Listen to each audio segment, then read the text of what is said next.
Hello, my name is Jack, and today I'll be talking about my work process, how it went, and what I did for my animated nuzlocke video. Hope you enjoy. I always flirted around with the idea of a Minecraft animation. One that really stood out to me was when I overheard a conversation of some of my classmates being nostalgic for old Minecraft Hunger Game videos and how they used to play them a lot. So that got the ball rolling on an idea where I would get all of my classmates and we would just play Minecraft Hunger Games and I would animate what happened, essentially. I didn't go for this idea, evidently, because, you've seen the video. That idea floated around. I wasn't really going to act on it because it would be very hard organising 12 people to, one, have Minecraft and the Essentials mod. It wasn't until December where I did an animation challenge where I animated every day for December. And for Christmas, I got a PC, like a big boxy one. Not too powerful, 3060, nothing crazy. I wanted to try my hand at putting mods into my animation software. And I did this with Cobblemon. I put Bulbasaur in one of my TikToks, and that's when I realised I could just do a nuzlocke. I've started a few nuzlockes in the past, and I lost them all, 3 in total. And I thought this project would be the perfect excuse for me to actually do one complete one. So I did that.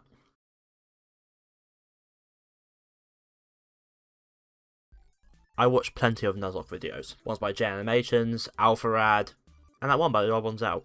I did crap tons of research about what I wanted to do. I was originally going to play Pokemon Platinum, as that had the most familiar Pokemon to people my generation, for people who grew up with it as a child but didn't really keep with it. So I didn't feel comfortable modding my DS, so I just did Pokemon Shield. I recorded it on my capture card, one of these does, and put all of those files onto one of these, a hard drive. If it wasn't obvious already, there's a lot of influences in my project.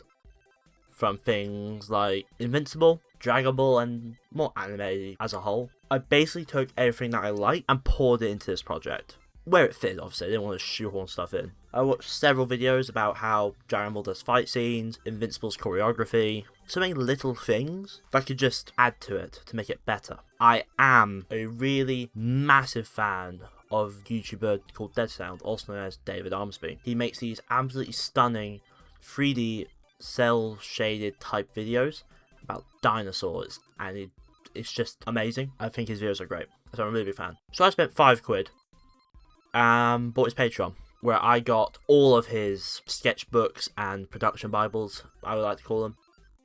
And it's just, they were a really good insight into how animation is made, especially by one person, which I am. So I made my own. I made my own production bible about the story and parts that are in it, my influences, some of the characters, what I animate in.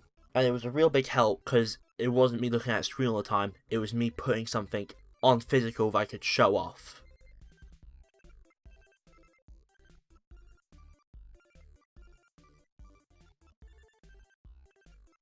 I started production by, of course, playing through Pokemon Shield with the Nuzlocke challenge rules. I recorded the entire thing, almost 14 hours worth of footage, because I had very boring training arcs. After that, I edited it down to a 3-hour supercut, which was then now used as a baseline / reference for my script. Once I completed my script, animation began. I animated film insequentially. Basically, did the easy shots first, and then worked on the harder shots near the end. So things like fight scenes, the large bits of choreography were mainly pushed towards the back. While more basic things like walk cycles, scenery, establishing shots, character introductions were done near the start. It's a way to separate the workflow so I wasn't getting burnt out.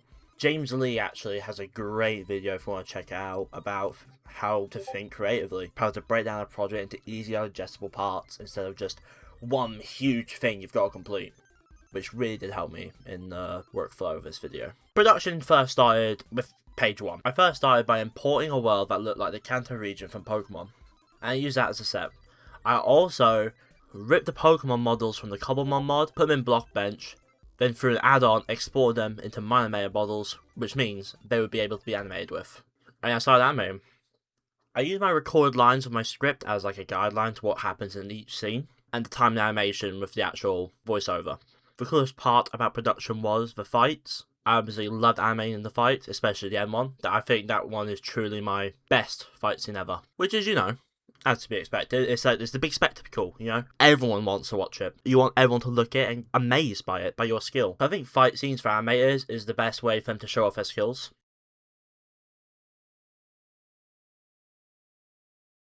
When I actually got finished with production, I realised, this is going to be screened on projector. So why don't I export this in 4K at the highest quality? I didn't realise, which should have been evident, these were going to take hours to render, and I had 4 days before screening day. A 1-minute sequence took 5 hours to render. A 5-minute one took 10. So I had the idea of, as soon as one's exported and rendered, I'll edit it immediately. But that was a problem, because my poor weak PC couldn't handle both rendering at 4K and editing, so I wasn't able to make screening day, which wasn't great. And for any other scenes afterwards, I exported them in 1080p.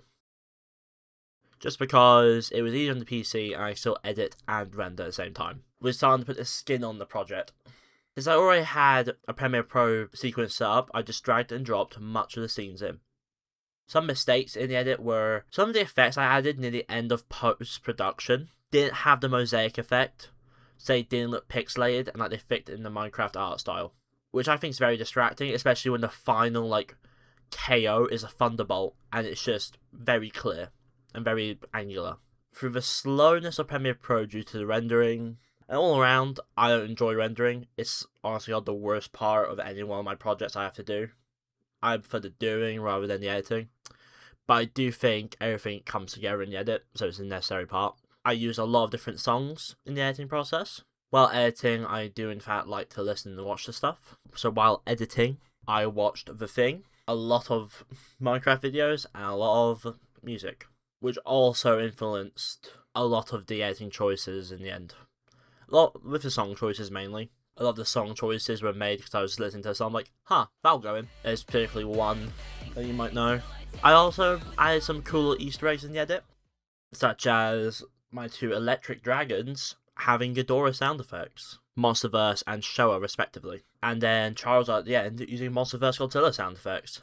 So it was like a cool parallel to the Monsterverse, which also could be a reflection, and also another subtle reference to Godzilla, Mothra, King Ghidorah, giant monsters all out attack from the Millennium era of Godzilla, which I also like. I got a little help from people when it came to explaining what a nuzlocke was. I originally didn't want to explain it like how every other YouTuber does it.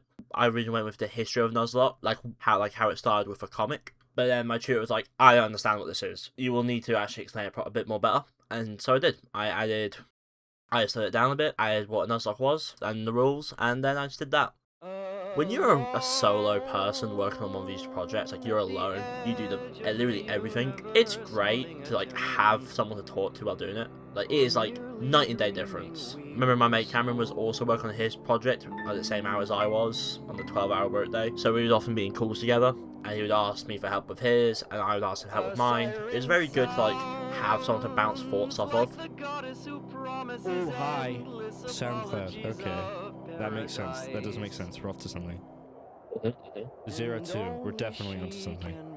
Oh, burger. What you want from McDonald's? I go. You sound like a minion saying that, to be honest. Bye-bye. Bye-bye. Not to the far. He even pointed out, since you blitzed through this part of the story, might as well continue the Invincible bit and do the Invincible War. And that was a great way just to cut out 2 pages of script and make the video much shorter, which was nice.